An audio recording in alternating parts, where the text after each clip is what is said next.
We have the tech to get food delivered in 15 minutes, but we all have horror stories about buying tickets. The Game Time app gives fans the advantage. Get amazing tickets in just a few taps. Fees are included, so what you see is what you pay. And the Game Time guarantee means authentic tickets at the best price every time. Take the guesswork out of buying tickets to concerts, sports, comedy, and more with Game Time. Download the Game Time app and create an account for $20 off your first purchase. Terms apply.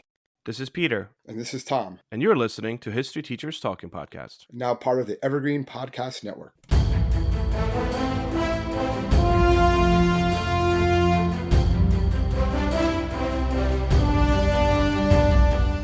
All right, this is Peter Zablocki and Thomas Reska, and welcome back to our podcast. Tommy, what do we got today? Well, today we're going to take a look back at some of the major sporting events, not just in American history, but in all of history. We'll talk a little bit in detail about more than others, something we're just going to kind of just mention. This is not like a top whatever list. We're not saying this one moment was the bigger than the others. We're just going to go over sometimes it'll be in chronological or sometimes it won't.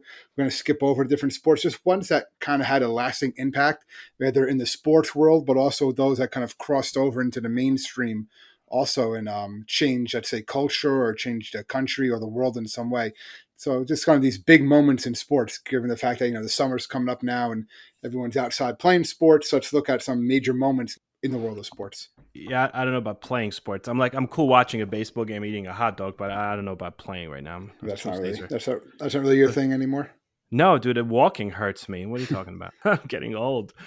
So, as you mentioned, Tom, I don't think we're going to be getting in too much depth in a lot of these things. However, we are going to highlight some more than others, and a lot of these, when I was doing this research, I realized we've actually covered. We've covered them in our different historical topics throughout the past 3 years of us doing this podcast, because as you mentioned, a lot of these become historically significant events, which is why we're doing this podcast. I don't think this has any chronological order whatsoever. But yeah, so I guess we're ready to go. Do you want to get us started with a historically significant sporting event? Well, sure. The one I'll start with is ones I think we did talk about before. There's been a lot on it, but because it's always fun, it was to talk about and go over, definitely changed the world and things of that nature, was the 1936 Berlin Olympics, right? Absolutely. So we've definitely talked about that one before, people are aware of it. But basically the 36 Olympics was supposed to be the Nazi showcase, right? It was Hitler just came to power just a few years before, about 3 years before. It was the first games to be televised, the first radio broadcast in 41 different countries. And the whole idea was it was supposed to promote this idea of Aryan supremacy.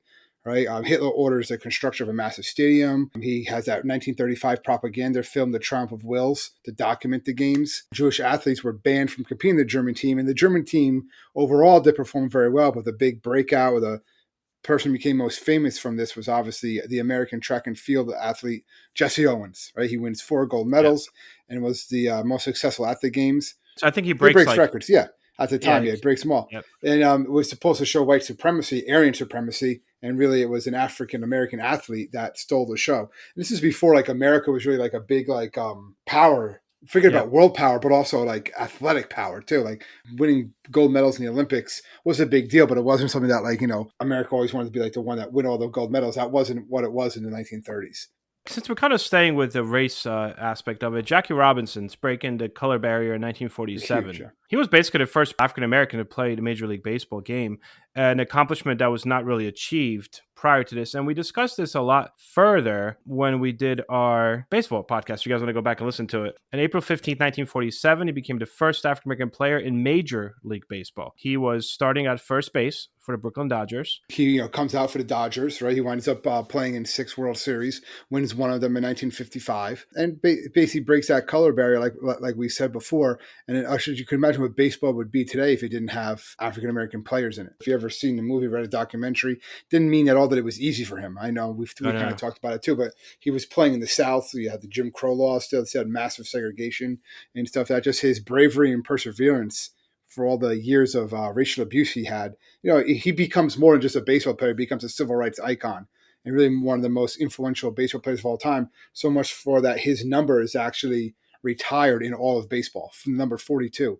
No one wears that in baseball except on Jackie Robinson Day, which is the anniversary of when he broke the color barrier in early every year, where every player will wear 42 on that day. So that just shows you his impact on the sport. That's awesome, isn't it? I feel like that's awesome.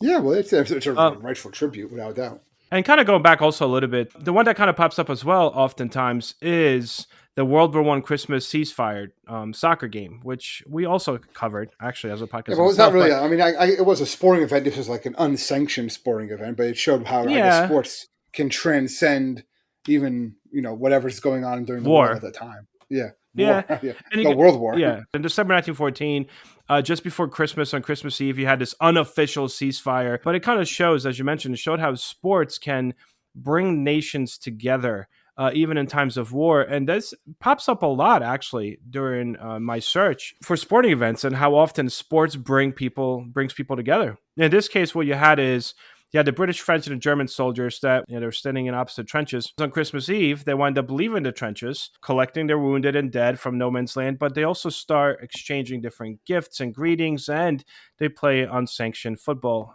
or soccer game on Christmas Eve. From that point forward, it's kind of known as the Christmas truce of World War One, and again, shows how sports bring nations together. I mean, talk about sports bringing nations together. I guess we could go to ping pong diplomacy in 1970s. That was a big deal. Different than what Forrest Gump showed. A little bit different. Yes, although that would be cool. After World War II, the Chinese and the U.S. relations kind of grew cold, mainly It's because not China. good.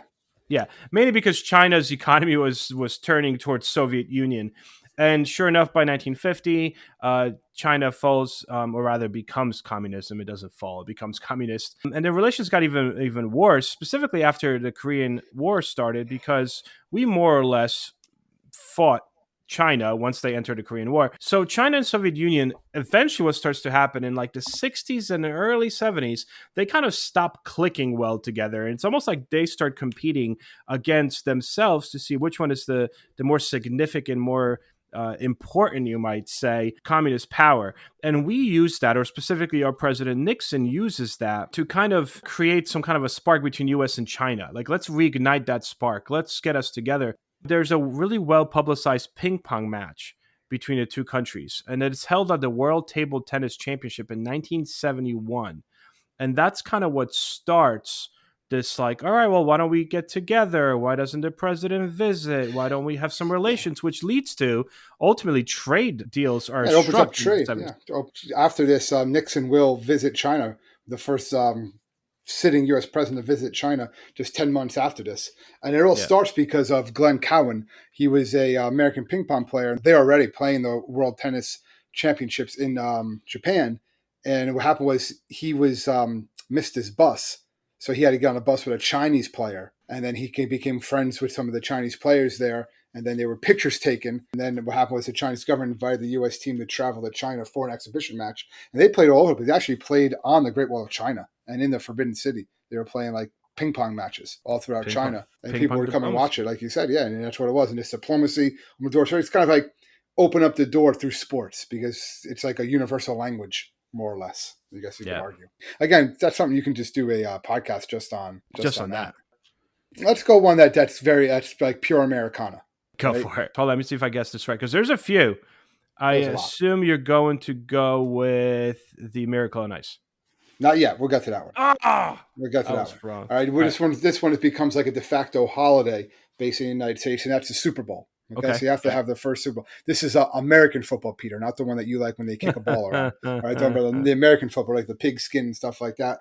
And, we can't talk about any list without mentioning football. What is NFL, right? And the AFL, American Football League. And they would kind of compete against each other. And then eventually they force a merger. Okay, I know people know about this. It's not like, brand new. But the idea is you have the best AFL team against the best NFL team, whichever can happen. If the Green Bay Packers beat the Kansas City Chiefs 35-10, it really didn't have a lot of drama. It wasn't really that big of a game. Most people didn't even watch it. But it did start a tradition that Americans still enjoy to this day because, the Super Bowl has basically become a de facto holiday. People celebrate, they have parties. A lot of people take the next day off of work or they don't go to school. I know there's even talks of if they make the season one day longer, then they're going to be able to get that President's Day Monday off, and that they'll have Super Bowl. Well, Super Bowl Sunday always be that Sunday before. So it's become kind of this one premier event. It really doesn't become popular until the third Super Bowl, I believe, right? When the Jets win. That's the first time that an that AFL kind of sounds team funny. They haven't won since. But, and my uncle still believe it was fixed that just to make sure so that they could keep the Super Bowl going. That's what my uncles used to always say to my other uncles. They're all brothers. Who was a big Jet fan, so they used to always say the Super Bowl was fixed to make sure the Jets wanted to keep the Super Bowl going. Otherwise, it would have died out. But who knows? I think they just said that to upset them and stuff like that. It becomes like I said, it becomes this major tradition. And think of that time of year without football, or especially without the Super Bowl. Definitely something That's that good. changed at least the United States, different in the world too. It's a multi-billion There's dollar only industries. one sporting event that beats it when it comes to the number of people that watch the Super Bowl. You ready? World Cup. It's not The soccer. first ever FIFA World Cup happened in 1930, and it was held in Uruguay. And to this day, it is the largest watched sporting event That's because in there the was only world. like 3 channels, Peter. Dude, People it ha- is the people have largest people watched have to sporting watch event it. in the world. Anyway, the first FIFA World Cup held in 1930 in Uruguay. The competition was coordinated by the Federation Internationale de Football Association, aka FIFA. It is the administrative group, right, of basically affiliated football. But 13 public groups took interest initially. 7 of them came from South America, and 4 from Europe, and 2 from North America. Uruguay was the host country, and it was also the first nation to win the first ever FIFA World Cup. It won in a final by winning against Argentina 4-2. Yeah, it was an awesome achievement. More than 400,000 observers actually went to the matches in 1930. And from that point forward, it blew up around the world. Yes, Super Bowl is huge, but World Cup is a little bigger.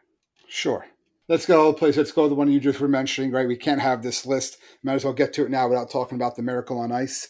All right. Yes. This is before our time, a little bit, but I definitely remember seeing movies about it, documentaries about it.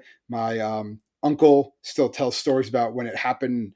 Running, he almost fell out the window. He was so excited and threw like his hockey stick that he still has out the window. But see, I get it's a big deal. Basically, the United States sent a squad of college players, right, to go up against the Russians, the Soviet Union. And the Soviets, just to give an idea, they've won every single hockey medal in the Olympics dating back to 1964, heading into the 1980 Olympics. So they were heavily favored to win again. They were definitely the best team in the world at the time. And the Americans were able to upset them in the semifinals. That's what people tend to forget about it, too, is that it wasn't in the finals. It wasn't the gold medal game. It was in the semifinals. There was still another game after this that the Americans had to win.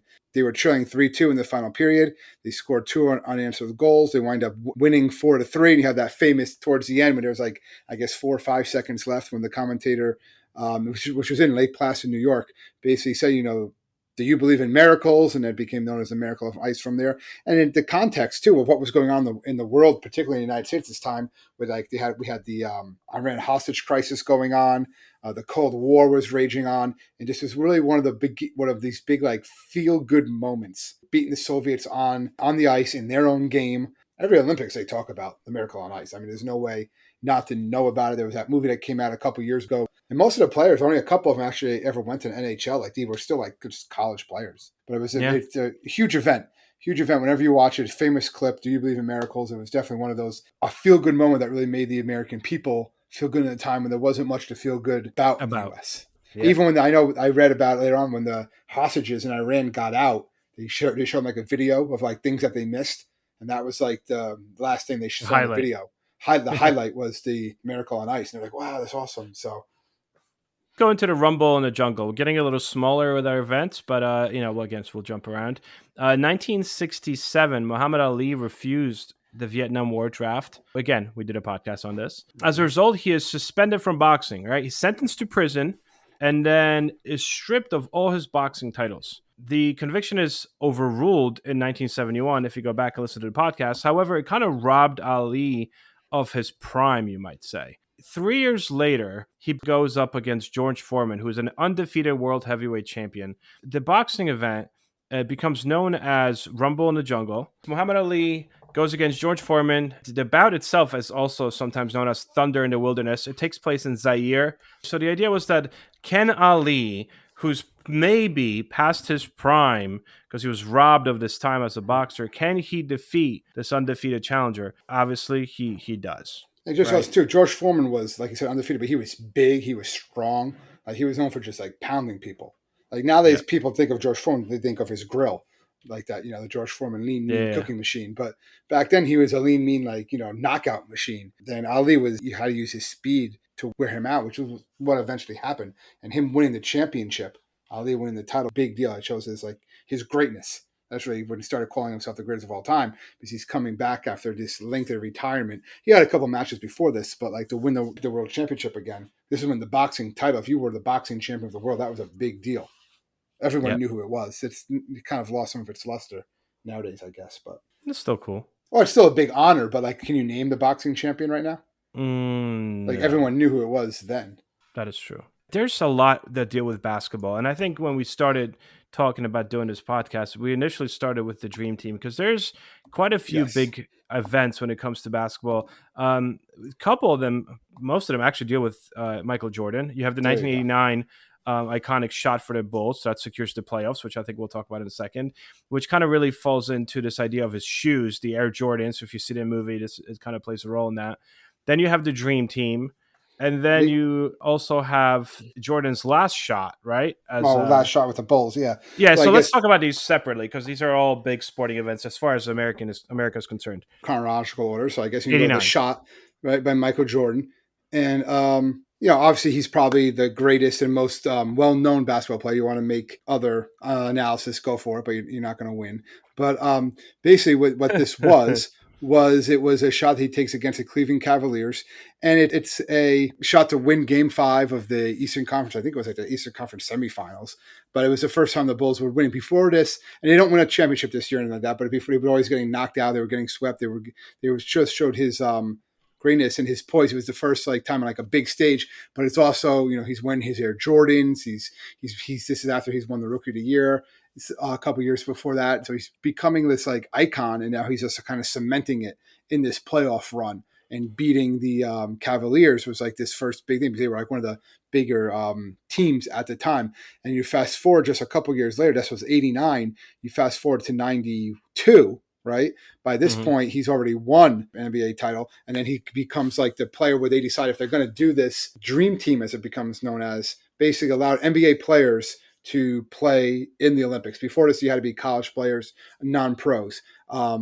They changed that rule. They are now allowed to compete, and that changes pretty much everything. So you have to start recruiting people, and the NBA wanted Michael Jordan. They're like, there's no way we can have this team if we can't get Michael Jordan. But at first, Jordan really wasn't interested because he already won a gold medal when he was in college. He did win a gold medal for the United States. To get him, they had to agree to his terms. And it's been debated. If you watch the documentaries, you do some research.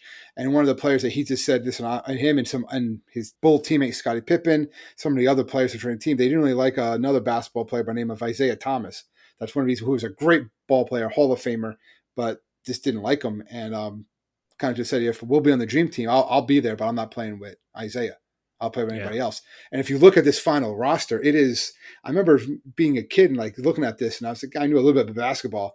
And like my dad was like telling me, like, oh, this is just the greatest basketball team ever. I'm like, well, aren't the Russians going to be taller? That's what I was like worried about. That's like, I was like 10 years old. They're taller. Ivan Drago, he's so much bigger than Rocky. Exactly. And my dad's like, no, it doesn't matter. It doesn't matter. The team consisted of Michael Jordan, Magic Johnson, Larry Bird, just right there, right? You have Charles Barkley, Karl Malone, John Stockton, Clyde Drexler, Chris Mullin, Scottie Pippen, Patrick Ewing, David Robertson, and then the one lone college player, which was Christian Laettner, all right, who was a great player in his own right, all right? So they get put together, they all have these career highlights, and they go, and when they start, it becomes an international event whenever the Dream Team is playing, and it really ushers in basketball around the world. If you watch the videos, the game was never in doubt. They won all 6 games. The closest game was against the semifinals of Puerto Rico, which was 38 points. That was the closest that any team came within them. So they dominate. But if you watch the games, like there's like there's like a free throws, and the one players on the team will like stop and come over to, can I have your autograph? They just go and shake like Charles Barkley or Michael Jordan's hands. Like it really, but it made the game of basketball so much popular around the world that a lot of basketball players you have now, all right, particularly ones from like Europe and things like that, became introduced to the game of basketball because of the 1992 Dream Team. And that kind of just ushered in the expansion of the NBA, but also Michael Jordan. Like this when he becomes a world icon at this point after this in the Olympics in 1992. And he just starts like dwarfing everything. And it just show his competitiveness. We all know Michael Jordan. He goes back to what we were talking about with the shoes before, right? Nike, the Air Jordans. He was so like competitive. And so like, Nike, that Reebok's actually had a contract with all the Olympic athletes that you had to wear Reebok stuff. And he's like, well, we were going to go medal. We're going to be in a podium. They all had to wear their Reebok, like, basketball warm-ups. And he's like, I don't want to be pictured with a Reebok's logo. Yeah. I'm a Nike guy. And they're like, no, you have to. So he just like, hey, he's like, yeah, we'll see. So after they win the gold medal, he just puts a American flag over his shoulder during the national anthem. And he's like, yeah, now what? You're not going to say anything because I'm draping the flag over my shoulder. But it's really, he was doing it to block the Reebok symbol. So it just kind of shows you some of that things. But really, it was like a dominance. If you can never watch any of those games, every once in a while they'll show them on TV or just go the highlights of the 1992 Dream Team. I mean, if you wanted to see like a dominance on the world stage, you're not going to find anything bigger than that. And even stemming from that, I mean, this still important and significant to this day and for years after. Dennis Rodman, right? He's an infamous now NBA star, often associated with the Chicago Bulls around the same era as Michael Jordan, because that was like the golden age, right, of basketball. In 2012, Dennis Rodman, right? You saw this, right? I mean, we all remember this. This happened like not that long ago. Plays a huge, significant role in the release of an American citizen that is detained in North Korea. He crosses the border into North Korea in 2012 and like hangs out with the Korean leader. Well, Kim Jong-un is a huge basketball fan. He always was. He was a huge Michael Jordan fan. And the rumor has it he wanted to get Michael Jordan to go play there. And like Jordan, that's not going to happen, right? Jordan's not going to go to Korea. But they get Robin. Robin actually does. He does get several other former NBA players to go over there and they play some goodwill games. He gets a lot of slack too from it. They're like, why you hang out with this dictator, this horrible human being? He's like, listen, the guy, he's just another guy. That's debatable. Right? He does go over there, and he's. I think his heart is in the right place when he's doing these sorts of things. Again, it's showing how basketball at least can get you, in the door with diplomacy and sports. How sports can at least open dialogue, if nothing. No, they said that was the reason why eventually Donald Trump winds up meeting with the Korean leader because of the fact that this is facilitated really through diplomatic relations that were improved because of Dennis Rodman. Like I said, including the release of some American citizens that were detained there. So again, it kind of stems from this years before glory of basketball. But also going back to 1992, I'm sure you saw this. There was another interesting, it was called the Other Dream Team. And this was also a cool story, Cinderella story. After the downfall of the Soviet Union, Lithuania, a small country, winds up regaining its independence. And it does participate in the 1992 Summer Olympics as a sovereign country for the first time. Yeah. Very exciting for them. But the Lithuanian national basketball team couldn't actually afford the expenses of going to the Olympics. So this kind of comes out and starts making it rounds in the news. And the Grateful Dead, the American rock band, basically is like impressed and inspired by this. So they step in and they fund the team's trip to the Summer Olympics. And the Lithuanian team becomes known, even during the Olympics, as the Other Dream Team. And it kind of propels them and really inspires them. And they wind up winning the bronze medal. And it kind of becomes like the symbol of hope, right? Reignited for the country that spent 50 years under Soviet control. Talking about Koreas and sports uniting and all that good stuff. South Korea and North Korea wind up playing as one team at 2018 Winter Olympics, which is huge. And I think that didn't get as much play as I thought it was. And I think it should have, because they're coming together like that was a big deal. Yep. Not to mention that they're technically still at war. Like there's right? There's no peace treaty signed between the two. There's only a ceasefire. So in the 2018 Winter Olympics, North and South Korea compete together as one team in ice hockey. Again, they never formal agreement to end the Korean War. So this is huge. They don't really do well, but it's a cool story. It kind of shows that sports literally unite nations that are at war, which is kind of cool. What else we have? I mean, there's quite a few things here. Well, just some of the small ones that I thought were interesting. Remember running the mile in gym, Pete? I hated running the mile. What was your fastest mile? Do you remember? Well, all I can tell you is that I ran the straightaways and then I kind of jogged. I never really did well. The turns? Okay. The turns. Well, I jogged the turns and ran the straightaways. I don't know if you ever heard of the man, Roger Bannister, but he was the first person to officially break the 4-minute mile barrier, running a mile in under 4 minutes. He first does it in 1954. And it's a big deal because a lot of people said it was a barrier that could not be broken, that if you ran a mile that fast, your heart would actually explode, that you would die. But I feel like my heart's going to explode and I'm going to die just by walking just up listening the stairs. to it. Well, okay. You might have to get that. Might have to get that checked out. Yeah, I gotta go But to the doctor. he first does that, and what it really did is they set like a lot of this high standard. Now, many people have done it since then under 4 minute mile, which would be I don't know what the fastest mile time is exactly, but I know it's under 4 minutes. He was the first one to actually do it. You think about it, that's a minute or actually less than a minute each lap around the track, which is pretty fast. This one I actually remember when Kerry shrugs off the pain. I don't know if you remember this, Pete, right? 1996 Olympics, Yeah. U.S. gymnastics, right? Kerry Strug hurt her foot, right? The Americans are trying to hold on to the gold medal because the Russians are coming back. And she has to do that vault, pretty much with a severely damaged ankle. And she hurt her foot on the previous attempt. And despite the injury, she jumps off and nails it. And you can see the pain that she's in. And it gets all over the news. Like you see her with her with the coach like picking her up afterwards and stuff like that. And Americans win the gold medal after that. It's a famous video. I mean, everyone's seen it when she does it, and she's reenacted it since then. It kind of just made her like a household name, also, especially Yeah. during that time period. Silent Night Live started doing spoofs on it and stuff like that. Like it just became like an American moment in sports, without a doubt. If you're talking about a sporting moment that actually is not so good and happy and positive, and I'm sure you saw this as well, the blood in the water match um, in October of 1956. So we're talking about how sports unites. This is kind of the time it doesn't. There's a Hungarian uprising that takes place, kind of like a nationwide revolution against Soviet oppression in Hungary. And it is very quickly stifled by the Soviet tanks, really. The Soviet Union sends the army and military. While the uprising is quickly crushed, thousands of protesters wind up getting killed, and this becomes a big international event. This is like the height of the Cold War, 1956. Soviets are using military strength and power to oppress nations that don't want to be communist. Well, in that same year, in December, Hungary winds up playing a water polo match against the Soviet Union at the Summer Olympics in Australia. Basically, the game, just reading up on this, the game went crazy, and the Hungarians were, first of all, the Hungarians won the gold in 52, so they were kind of bound to win 56 as well. But their main strategy against the Soviets was to basically taunt them as much as possible. So, like, verbally, physically abuse the Soviet players until the Soviet players lost their control, hopefully retaliated, which would award the Hungarians penalties. That was basically the whole idea.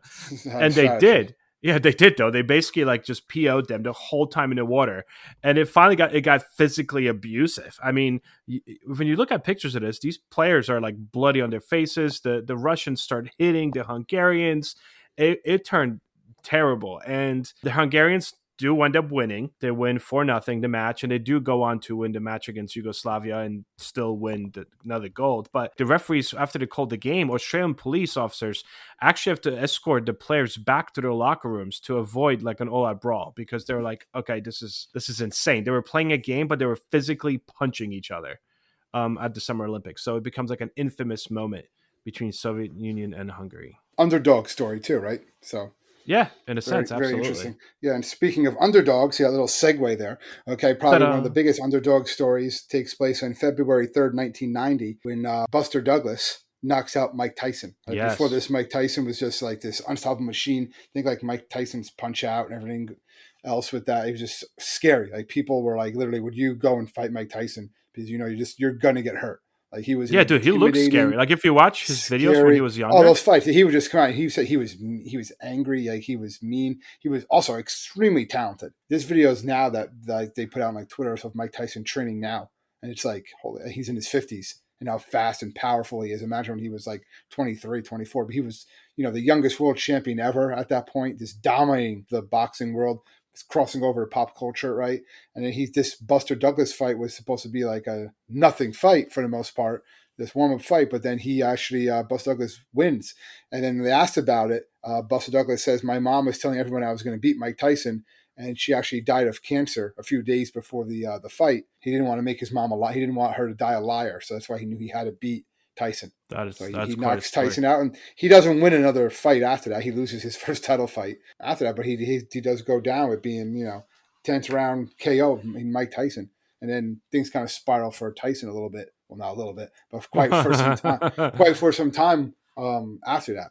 The one other one that pops up a lot, which is very significant, and I know for a fact we discussed it when we did our 1968 podcast, was the Olympic medal ceremony of 1968 Summer Olympics, where you had African American sprinters Tommy Smith and John Carlos wind up taking a podium on October 16th, 1968, during the Olympic medal ceremony in Mexico City. It's a gesture. They wind up raising their fist during the American national anthem to showcase Black unity and also Black power, and bring awareness to the plethora of racial Racial tension back home. Yeah, racial yeah. tensions back home. They were vilified. They're threatened.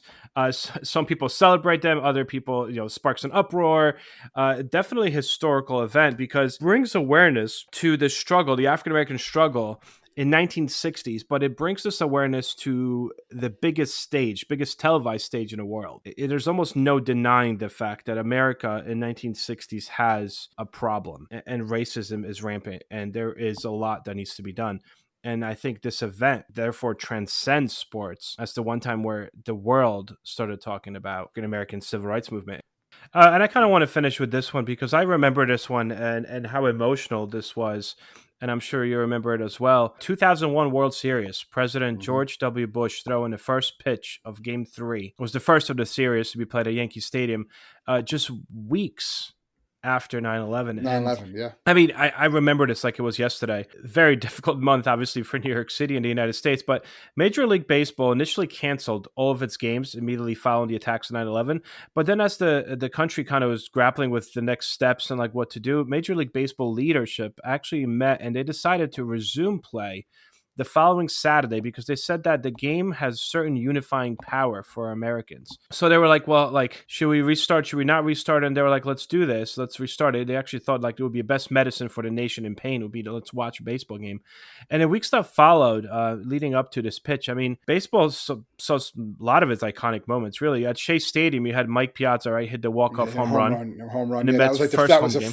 That was the first game played back in New York, yeah. Yeah. In Boston, the Red Sox fans started singing New York, New York, as if it was like Sweet Caroline, which, again, never since or before. Yeah. Right? And for the first time in history, like every fan seemed to cheer for the Yankees as they wound up clinching the American League East and won their place in the World Series. So, I remember watching this live when President Bush. Yeah, well, I mean, what also kind of, like you said, they were talking about how it's a unifying sport. It's going to like bring some joy, some like normalcy to the country. But also when Bush goes out there, it's still looked at as one of the best like ceremonial first pitches that he throws a strike. Yeah. So whether you like the guy, don't like the guy, whatever, he throws a good pitch. A lot of times you see these like, normal first pitches. They're pretty bad. Well, he's a baseball guy. But he was a baseball guy. He was an owner of the Texas Rangers for all. Yeah. He was, so he knows how to throw a ball. So he was able to he threw a strike, nice strike right down the middle. And it just was like, all right. And like, it just really, made people feel good for a night after everything else that was going on. And just a couple miles down the road, the rescue efforts were still underway. Like of course. Yeah. This was weeks. Still rebuilding. Just 4 weeks? I think 4 weeks. Just 4 weeks later, if that. Yeah. So, yeah. And there's a lot of ones on here that we didn't get talk to. Maybe we'll talk in future podcasts. Like the Battle of the Sexes is a very interesting. And it really started to make women's tennis also very popular. You want to just finish with that one? Because that guy was such a cocky dude. Well, basically what it was it's September 30th, 1973. It takes place in Astrodome. And Bobby Riggs, who was a self-proclaimed chauvinist. He basically said he was 55. He was retired. He's like, even at this age, I can beat the best women players in the world. And he actually did defeat Margaret Court, which was a lesser known. Yeah, she was a high-ranking female player at the time. And then Billie Jean King took up the challenge. And basically, if you're leading up to the match, I've showed documentaries on this. Bobby Riggs is like drinking, he's partying, he's like, I'm not worried about her. And Billie Jean's like playing these competitive tournaments leading up to it. And when they actually played, Billie Jean King actually beats him. She beats him in 3 sets. Yeah. And it was just like this watershed moment because it proved that women did belong on the national sports stage. Okay, and like granted, she was much younger and he was older, whatever you want to call it. So people will like kind of put asterisks by it now somewhat, but you can't deny the fact that Billie Jean King won.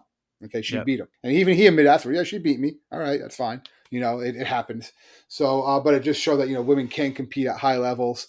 And it really started to make women's tennis also very popular in the country. That doesn't really explode later on, but it paved the way for 20, 25 years later with the Williams sisters. I mean, I guess this is probably a good time to stop. And as we said at the very beginning of the podcast, this did go all over the place. And I think it's... Yeah, we missed a lot. We didn't talk about like Rocky and Drago ending the Cold War. Yeah. So we have stuff like that. That's a serious topic. That needs to be its own podcast. When Michael Jordan helped Bugs Bunny, like we didn't talk. And when LeBron helped Bugs Bunny, we didn't get into those things. We didn't get to that. So there's a lot. Or what the Rookie of the Year when that kid played for the Cubs. So there's a lot of things we have to get into, but we missed out on. But you can just let us know about those in the comments.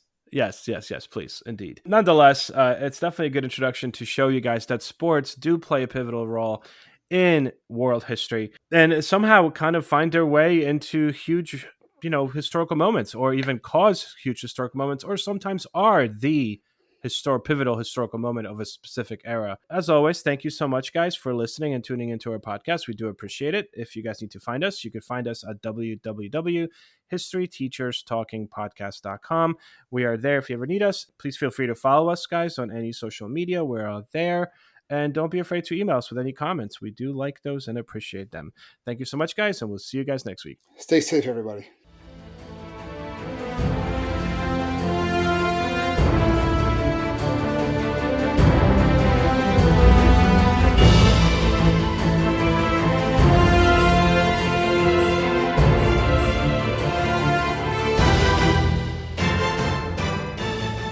I hope everyone enjoyed our podcast, and if you would like to email us, you can do so at historyteacherspodcast@gmail.com. When I found out I was going to be a parent, I immediately felt a lot of anxiety and worry. So I went on to BetterHelp to try to look for a therapist to help me with that. My relationship with my family and with my boyfriend and with myself were suffering. I really needed help. I was ruminating a lot. Really getting those thoughts out to a therapist and getting feedback was just life-changing. Discover what BetterHelp Online Therapy can do for you. Visit BetterHelp.com today.